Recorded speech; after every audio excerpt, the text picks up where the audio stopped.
The noble kingsman, known of his valor, takes the final stance upon his corrupt tower. One built on desire, greed, and ambition.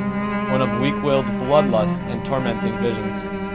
Of knives in the air, tormenting his soul, filling his mind of what he's burnt to coal. His fear of losing power pushes him to kill and to burn anything standing in the way, which would turn.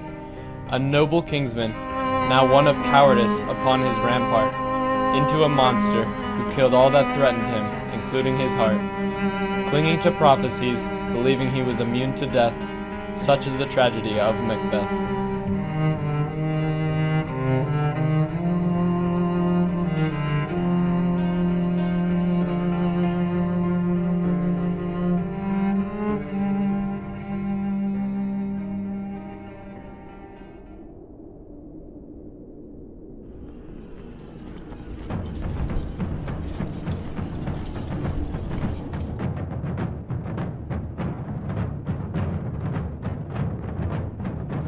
Hang out our banners on the outward walls. The cry is still they come. Our castle's strength will laugh a siege to scorn. Here let them lie, till famine and the ague eat them up. Were they not forced with those that should be ours, we might have met them, dareful, beard to beard, and beat them backward home. What is that noise? It is the cry of women, my good lord. Wherefore was that cry? The queen, my lord, is dead. She should have died hereafter. There would have been a time for such a word. Tomorrow and tomorrow and tomorrow creeps in this petty pace from day to day, to the last syllable of recorded time, and all our yesterdays have lighted fools the way to dusty death. Out, brief candle. Life's but a walking shadow, a poor player that struts and frets his hour upon the stage, and then is heard no more. It is a tale told by an idiot, full of sound and fury, signifying nothing. Thou comest to use thy tongue, thy story quickly. Gracious, my lord, I should report that which I say I saw, but now not how to do it. Well, say, sir. As I did stand my watch upon the hill, I looked toward Burnham, and anon methought the wood began to move. Liar and slave! Let me endure your wrath if to not be so. Within this 3 mile you may see it coming. I say, a moving grove. If thou speak'st false, upon the next tree shalt thou hang alive, till famine cling thee, if thy speech be sooth. I care not if thou dost for me as much.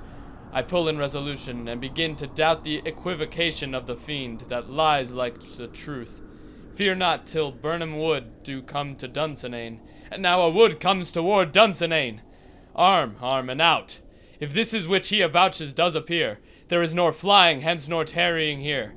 I gin to be aweary of the sun, and wish the estate of the world were now undone. Ring the alarm bell, blow, wind, come rack. At least we'll die with harness on our back.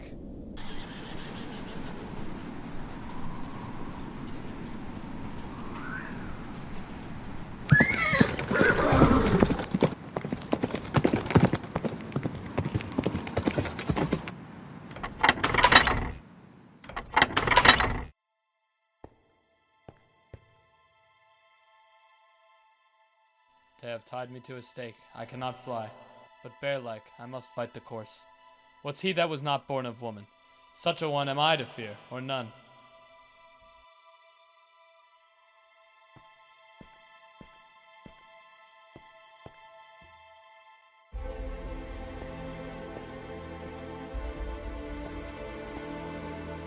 What is thy name? Thou'lt be afraid to hear it. No, though thou call'st thyself a hotter name than any is in the nether. My name's Macbeth.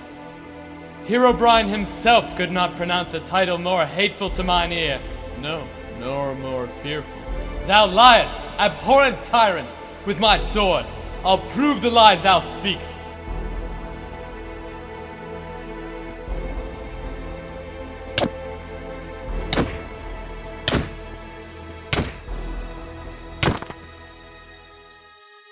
Thou wast born of woman, but swords I smile at, weapons laugh to scorn, brandished by a man that's of woman born.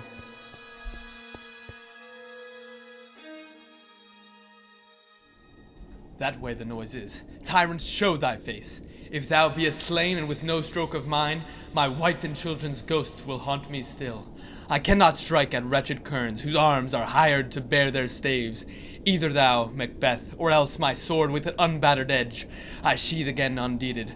There thou shouldst be, by this great clatter, one of the greatest note, seems brooded. Let me find him, fortune, and more I beg not. This way, my lord, the castle's gently rendered. The tyrant's people on both sides do fight. The noble thanes do bravely in the war.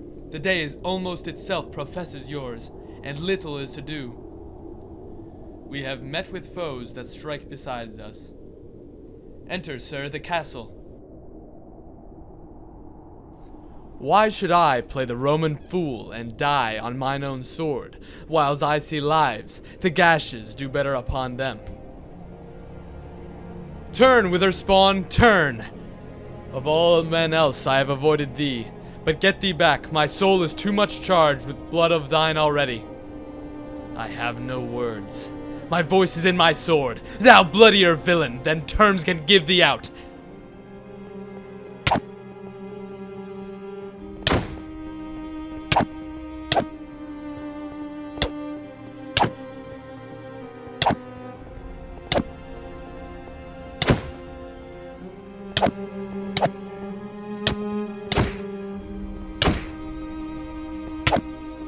Thou losest labor.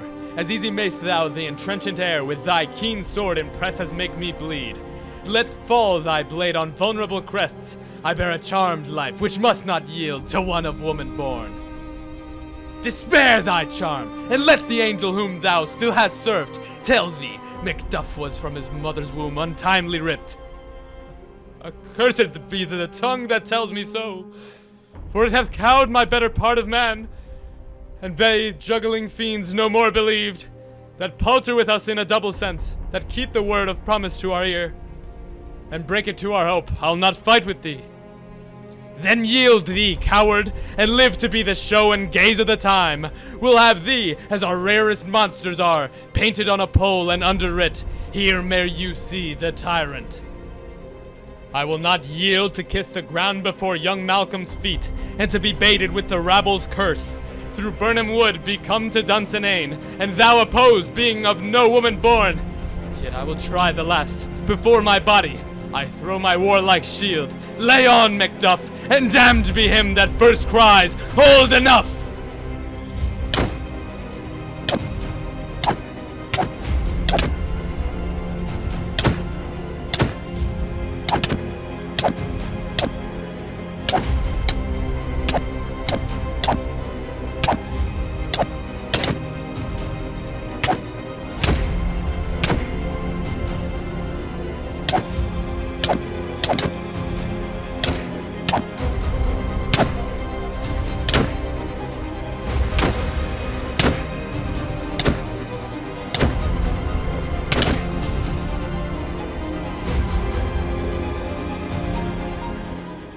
I would the friends we miss were safe arrived. Some must go, and yet by these I see so great a day as this is cheaply bought. Macduff is missing, and your noble son. Your son, my lord, has paid a soldier's debt. He only lived but till he was a man, the which no sooner had his prowess confirmed in the unshrinking station where he fought, but like a man he died. Then he is dead? Aye, and brought off the field. Your cause of sorrow must not be measured by his worth, for then it hath no end. Had he his hurts before? Aye, on the front. Why then? Not his soldier be he. Had I as many sons as I have hairs, I would not wish them to a fairer death. And so his knell is nulled. He's worth more sorrow, and that I'll spend for him. He's worth no more. They say he parted well, and he paid his score. And so, Notch be with him. Here comes newer comfort. Hail, King, for so thou art! Behold, where stands the usurper's cursed head. The time is free. I see thee compassed with thy kingdom's pearl, that speak my salutations in their minds, whose voices I desire aloud with mine. Hail, King of Scotland! Hail, King of Scotland!